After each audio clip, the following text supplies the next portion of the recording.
everyone. Thanks very much for coming on today. This is the first in our International Business Lecture series. We're delighted that Erich Vennigens, Managing Director of Haribo, is here to talk to us. I'm not going to take up any more of his time. There will be opportunity for questions when Erich is finished. So over to Erich. Okay. So hello from my side. I hope that you can all hear me. If I'm becoming a bit too quiet, then just wave at me or shout at me, then I'll speak up. What I've prepared is a couple of slides that give you a bit of an idea of how a company such as Haribo actually has become to what it currently is. Before I start, actually, does everybody know this brand? I take that as a yes. Is there anybody that doesn't like our products? Okay, good. So the good news is if you stay until the end, which would really do me a favor, it would make me feel more important than if you would all walk out. There are some free Haribos here. Oh, and some Mao as well, because that's the sister brand of Haribo. Okay. So I've got a few slides here to show you effectively how the company has developed. I'll then go on and explain a little as to why I believe that it has become so successful in the world. And then I'll finish with just one slide in terms of what kind of people work at Haribo. And as been mentioned, hopefully I can manage through this in good time, so there should be an opportunity to ask questions at the end. So I don't know how many of you know what the name Haribo stands for. Actually, the company was founded by a guy called Hans Riegel, and it was founded in Bonn. And as you can see on the chart, the creation of a brand name like Haribo can be sometimes quite simple, because he took the first two letters of his first name, first two letters of his family name, and then creatively added the last two letters of the town where he started his business, and that made Haribo. Started in 1920. And here is a complete list of all he had when he started. It was literally only this that he had when he started it in 1920. He created in 1922 a product called Dancing Bear, got some inspiration from a circus, and effectively he turned this product into the shape of a bear, and that effectively is what today all over the world is known as gummy bears. That's how it started off, 1922. He also was very interested in marketing, you could say, because he had in 1923 already a delivery van which was branded with Haribo. I'm not quite sure you can see it quite clearly, but there is a sign on top of the car saying Haribo Confect, Confect being the product at the time that they were selling most of. 1925, they started to produce licorice products. And 1930, the company had already 160 employees. 5 years later, they started their international expansion in Denmark. And then, no surprise, it all came to a grinding halt, because during the Second World War, there was no sugar, there was no raw material of whatever sort in order to continue the production. So everything slowed down, came to a complete halt. And in 1945, they actually had to start from scratch again. So after they started 25 years earlier, it was back to basics. They started with 30 people and continued to grow the business. In 1946, the company was taken over by the second generation. So Hans Riegel, who started the company, had two sons. One, Paul Riegel, took care of production. The other one, Hans Riegel, took care of sales and marketing. And this is essentially how the business has been run until a few years ago when Paul Riegel died. And Hans Riegel is still in the job. So I'll let you figure out how old he might be. But I'll come to that later. In 1950, the company had 1,000 employees. Oops, that was the wrong way around. And this is to give you a snapshot of how the international expansion continued. And I don't want to go through this in great detail, but this is just a list of kind of key dates and key events, how the business became more international. Blue are the ones that are acquisitions, so they bought other companies that were doing similar things, integrated them, and green, effectively countries where they went to and started their sales operation. Sometimes an office, sometimes a few guys that were visiting shops, or later on, of course, more professionally, an organization with different disciplines to service customers in those countries.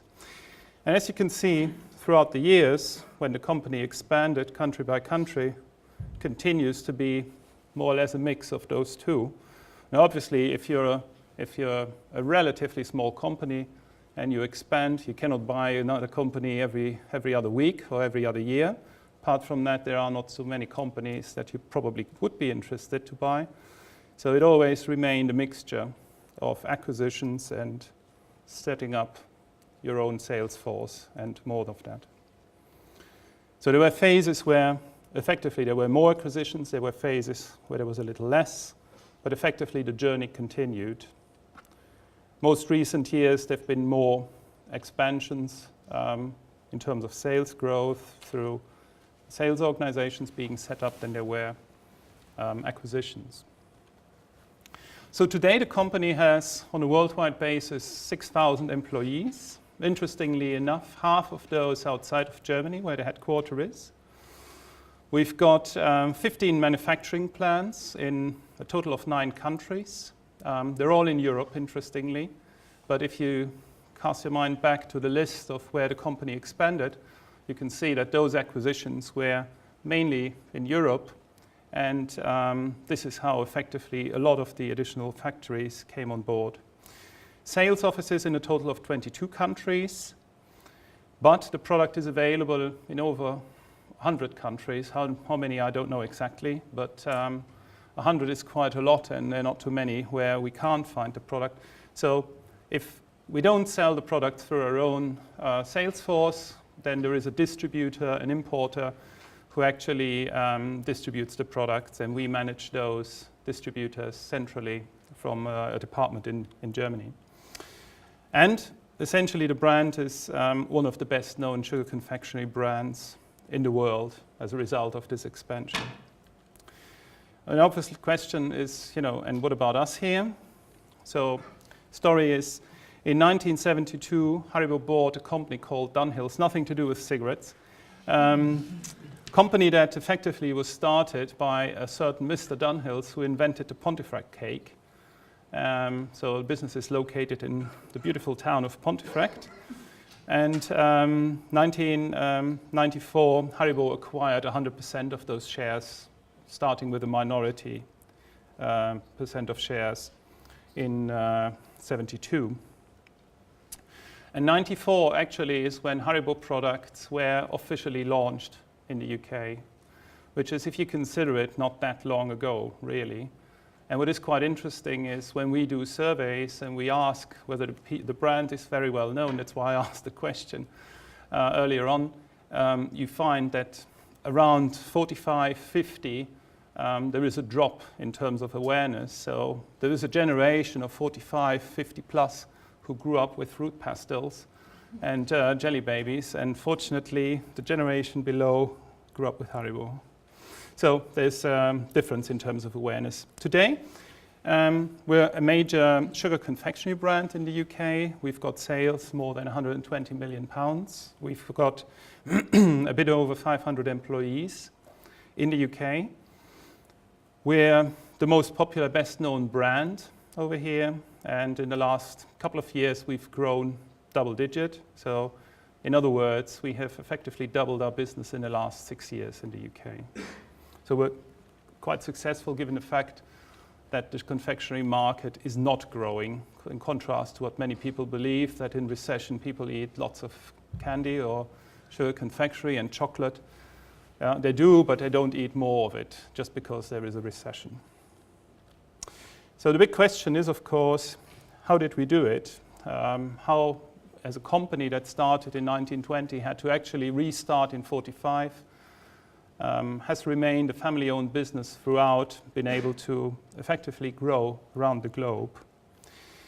And what I want to trace it back to is something that you may or may not be familiar with, but in Germany there is a certain group or class of companies that are called Mittelstand. And effectively Haribo is a quite typical example of those kind of companies. So what I'm going to explain in the next couple of minutes is what is specific about Haribo, which is why I believe we grew, and what is kind of typical for those kind of companies. But first of all, the big question, what is this thing, Mittelstand? And there are actually two criteria. One is quantitative, the size of the company. So what it means effectively is small or medium-sized businesses. In Germany, there is a governmental institute that researches this Mittelstand, and they're using this criteria and the other one that's on the next slide to define what the Mittelstand is and do quite a lot of research on those companies. Now, obviously, we are a lot bigger than 50 million euros by now, but essentially we once were 50 million, and what has remained, and that's the second criteria, is that Haribo continues to be a company where the ownership and the management, the top management of the company is identical. In other words, we're a family-run business. Yes, we do have non-family management, but the owners are firmly in charge of the strategic decisions. And that is the criteria that we fall 100% under. And that is, I think, also of the two, the most relevant criteria to define Mittelstand in Germany. Or to put that in numbers, if you look at all the companies that are registered in Germany, actually 99% fall into this category of small to mid-sized in terms of the quantitative criteria. 95 are family-owned.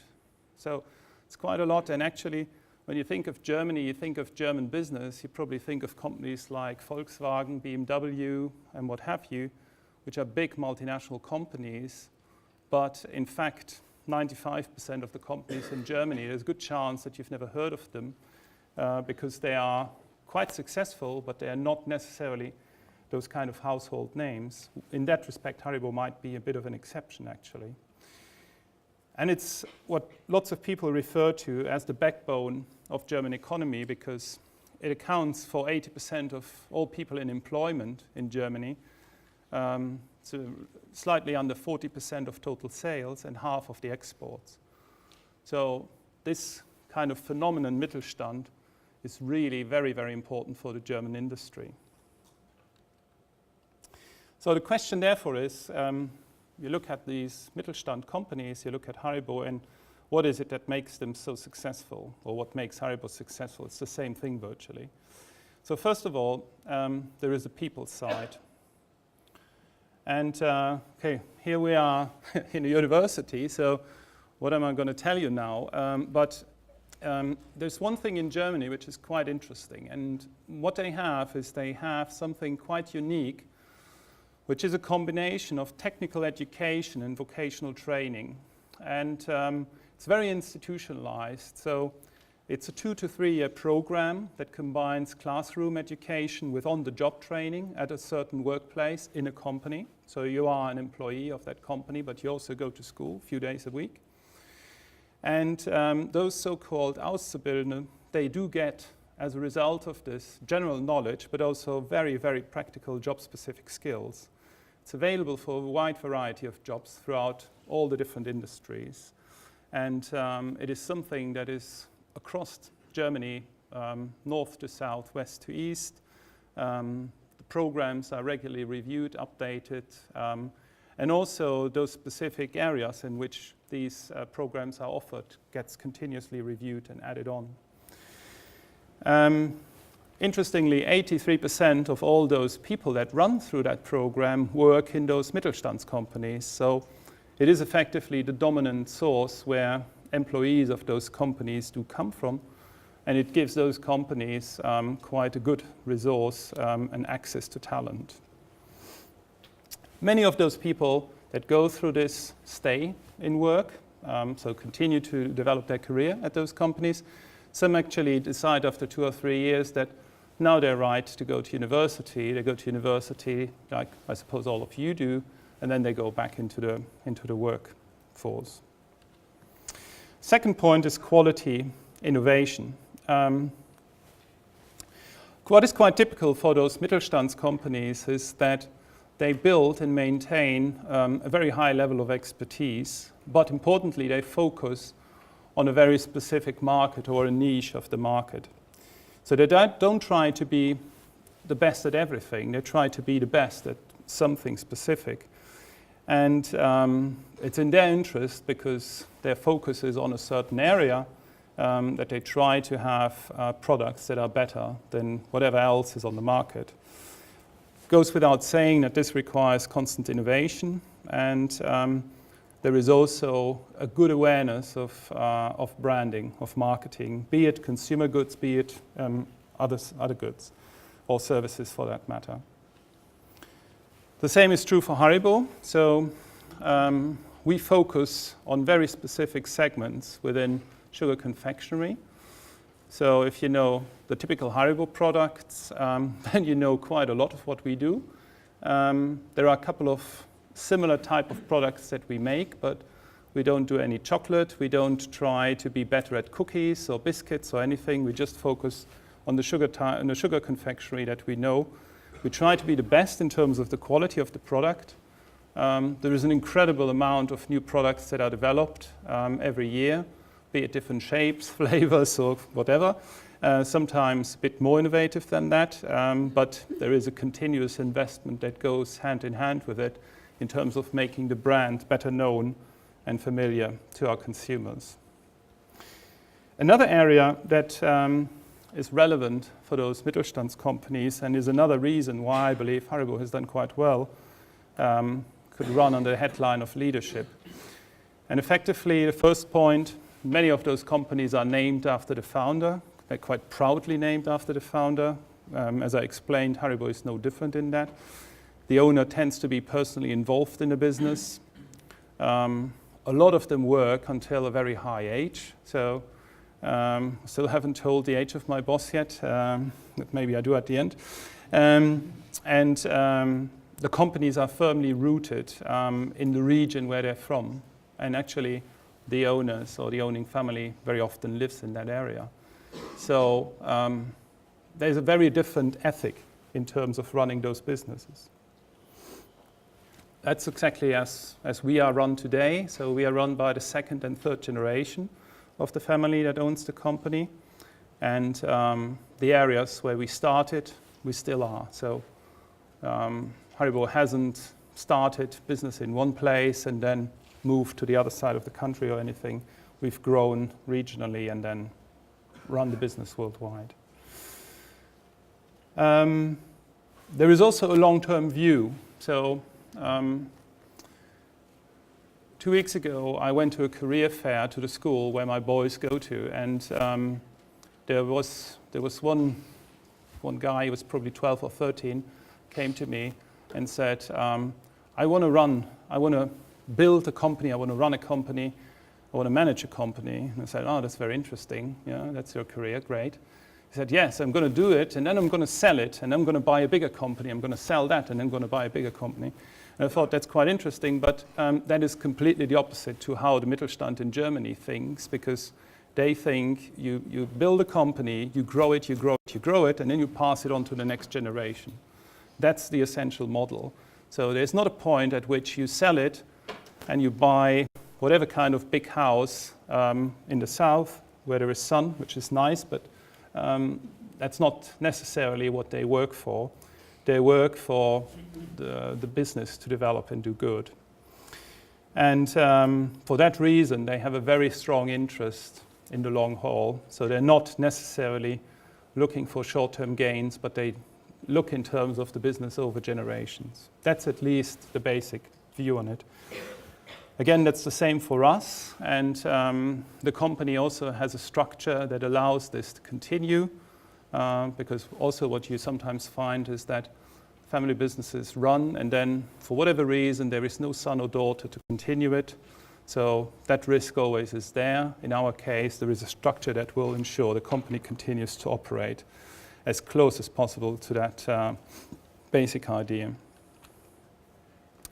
And then there is another aspect of this family-owned business, and that is that companies that fall in this category, they're very quick to react, or to act, in fact. So most of those Mittelstand companies operate a flat structure, so very few management layers, meaning that the business owner is always very, very close to the business and the running of the business. And decisions can be taken quick. We don't have to actually go back to lots of other people in different functions across the company, as it could be the case in multinational businesses, in order to make big decisions. Quarterly reporting, as it is necessary for firms that are listed on the stock exchange, particularly in the US, we don't have to, because we're effectively not on the stock exchange. We're family owned. And that comes, in most cases, with us certainly with a very hands-on management style. So essentially, all the Haribo products you see, all the designs, all the advertising you see is actually approved, presented and approved by the owners of the business. So we're not launching any product that the owning family doesn't think is a good product. And we actually launch quite a lot of products, believe me. So for all those reasons, we are quick, we're fast. That is our advantage versus the big multinational companies because of the way that we're set up. And then last not least, financial stability. Because again, as a matter of principle, those companies that fall in this category of Mittelstand, it's the family that owns the business. So they have a natural tendency to avoid big risks, because if the company goes bankrupt, the family is bankrupt, and who wants that to see happening? And therefore, what they also sort of believe in is that you do not invest money that you don't really have or that you cannot earn or cannot make. So they're very prudent. And a lot of those businesses in Germany are actually very keen to pay back their debt as soon as they possibly can, which is, again, something that in the UK, with all respect, doesn't come so naturally. So you do have here the opposite tendency that debt is good and it allows you to expand faster, which is great if it works, but it isn't so great as we've seen in the last couple of years, given the recession. So in essence, those are the kind of key lessons, I believe. And again, you could say, in a way, these are also the kind of key reasons on why Haribo has been able to grow. So it's an investment in people, it's quality and innovation, which comes top, and it's a leadership which is based on personal involvement, taking a longer term view, but still making quick decisions, and thankfully, financial stability. So what does that all mean for people that work in such a company? And well, you could argue in lots of ways, people that work in Haribo and are successful in a company setup like this do need to have the same technical skills as people that work in bigger companies. But I think there are a couple of special aspects to this. And one is that I think in a company that is family owned, in a small company where there are few management layers, social skills are enormously important. So leadership, thinking, problem solving, being able to work with others, be it in different departments or different countries for that matter, and good, strong communication skills are absolutely essential. And these are the things that I believe are in general very important, because you can have the best degree in the world. If you do not have equally strong social skills, you may not be able to benefit from those academic skills that you've gathered at university or elsewhere. For a company like us, having the right attitude, people that are flexible, pragmatic, but nevertheless very thorough and have a great attention to detail are very, very important. So we sometimes make decisions quite fast without lots and lots of charts, PowerPoint presentations, Excel spreadsheets, and God knows what. But nevertheless, it's always based on facts. Many cases, it's a meeting around the table with the owners, and then we decide to do this or we decide to do that, which in big companies potentially would be dragged out, potentially would go through a number of different meetings in different levels in different countries. We've got a unique advantage being a family-owned business that we do not necessarily have to do that. And then, as I've mentioned already before, in terms of graduates, of course, good education is important, a relevant degree is important, but also some practical work experience is important, and for us in particular, language skills as well. And I must say this is something that you could argue people that grow up in the UK have a disadvantage with, because wherever you go, if you go abroad, everybody is very, very happy to practice his English skills with you. But that robs you of an opportunity to actually learn and understand different languages. And I think no matter how good it is and how relevant it is to be able to speak English, learning another language and being able to communicate with other people in different countries in a different way opens your mind as to what the differences are, and I think makes you also more well-rounded in terms of general managerial skills. So I think that is a very important aspect as well. Okay, so essentially I've rattled through this a little, but on the plus side we've got lots of time for questions and answers. Okay. Thank you.